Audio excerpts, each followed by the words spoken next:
Show the NFL has suspended Bears wide receiver Javon Wims for this punch against C.J. Gardner-Johnson yesterday during the game.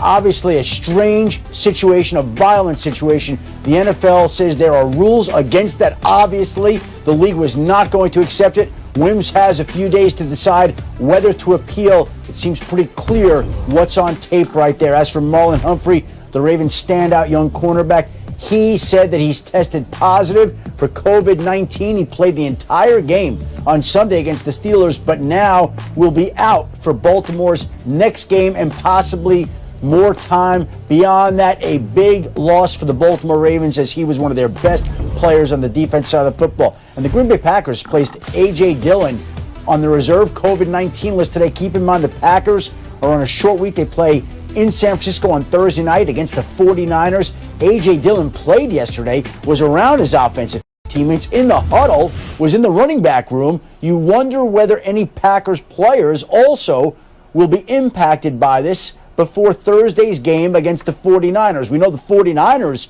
are shorthanded, and the Green Bay Packers also could be shorthanded as well. Yeah, we'll keep an eye on all of that. Thanks for that, Shefty. And let's move on here, guys. Some good teams losing in Week 8. Mina, let's start with the Titans. They lost to the Bengals. What did you see?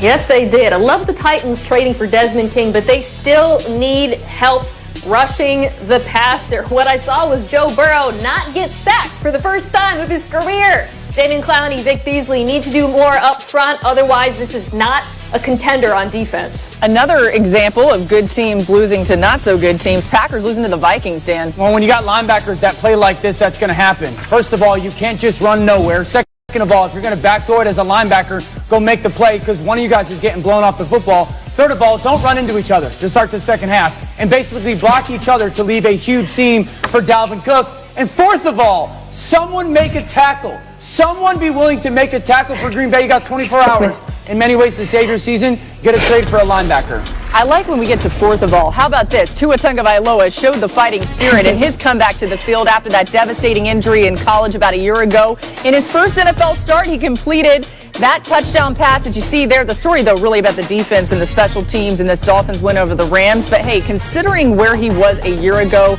remarkable moment for Tua Tagovailoa. Now, back to that first NFL touchdown, he found Devontae Parker with just 0.28 yards of separation. According to NFL Next Gen Stats, that's the tightest window a QB has found a receiver for a touchdown this season, even ahead of Tom Brady and Mike Evans' connection in Week 5. Remember that? Also, DK Metcalf's second quarter touchdown against the Niners yesterday. And then how about this as well? The Dolphins scored 4 different ways on Sunday. It was their first game with a passing, rushing, defensive, and special teams touchdown since 1993. Miami's defense pressured Jared Goff on 34% of his dropbacks, where he went 4 for 12 with 40 yards and an interception. And this Dolphins team has now won 4 of their last 5 games. Our Football Power Index believes they have a 39% chance to make the playoffs and a 15.3% chance, mind you, to win the AFC East. So 15.3% chance there, Marcus. But do you think the Dolphins will win the AFC East? Based on what I've recently seen, yes, Laura. And listen, when you can win in spite of, we all get enamored with offense and we talk about things that teams can do from a point scoring standpoint. But if you look throughout this season, they gave up 31 to the Bills and 31, I believe, to the Seattle Seahawks. But outside of that, this defense has been playing elite.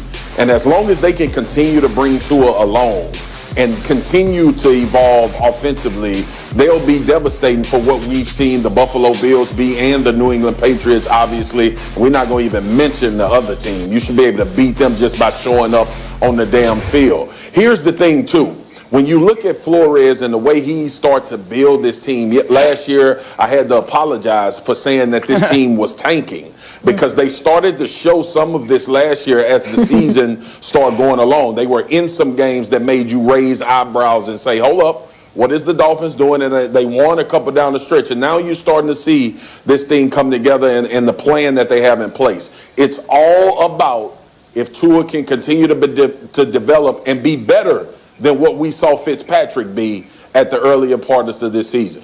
Yeah, Mina, to that point, I mean, it was the story last year. We're all like, oh, the Dolphins are tanking. They're tanking for Tua. They end up getting Tua anyway, despite really not tanking. But defensively, that was a big part of that tanking narrative. So what has Brian Flores done that's impressed you so much on the defensive side of the ball? So much, Laura. I'm glad we're talking about Brian Flores, because watching that game yesterday, I had a flashback to the Rams-Patriots Super Bowl, which many people thought was a rather boring game, but football hipsters loved because of the defensive game plan that Bill Belichick and Brian Flores, who coached that defense, put together.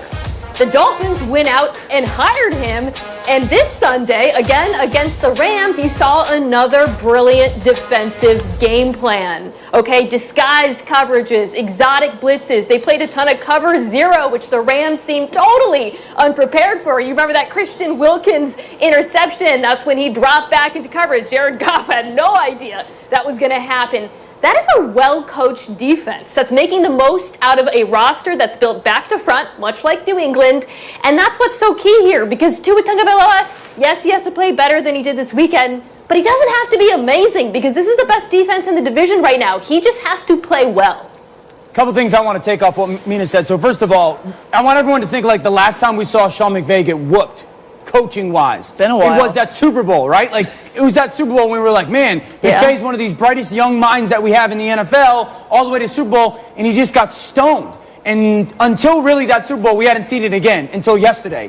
And the cover zero that Mina talks about, we've got to, like, people need to understand the intricacies of why that's such a difficult defense to coach, because you are so vulnerable to huge plays, like back-breaking, game-changing plays if you aren't coached well. Thankfully, someone drew a tank against a cover zero blitz last year with the Dolphins. Someone that I know. But Mina. The fact that it's so well coached and they operated so well tells you everything you need to know about that football team. They got a bunch of young talent. They're really well coached on defense. And if Tua plays well, this is a playoff team. Marcus, jump back in.